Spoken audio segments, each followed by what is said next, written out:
النتيجة مش مرضية. في ناس كتير بعد جراحة تجميل الأنف ما بتوصلش النتيجة مرضية، ده غير المضاعفات اللي بتصاحب فشل الجراحة الأولى زي مشاكل في التنفس أو تليفات في الأنف.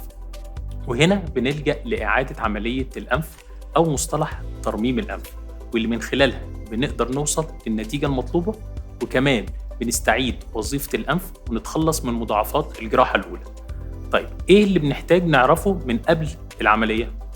بكل بساطة محتاجين نعرف النتيجة اللي مستنيينها بعد الترميم، وبعض المعلومات زي هل حضرتك مدخن؟ بتاخد أدوية معينة؟ هل في مكملات زي الفيتامين؟ كمان هل بتعاني من أي مشاكل صحية معينة؟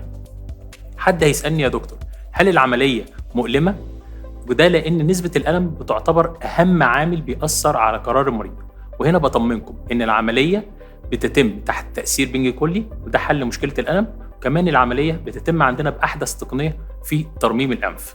وأخيرا لازم نعرف إن عملية ترميم الأنف معقدة، وبتعتمد في نجاحها بنسبة كبيرة على الجراح اللي هيقوم بالعملية وحجم خبرته. وعشان كده خبرة الجراح والتشخيص السليم هيضمنوا لك نجاح عملية الترميم.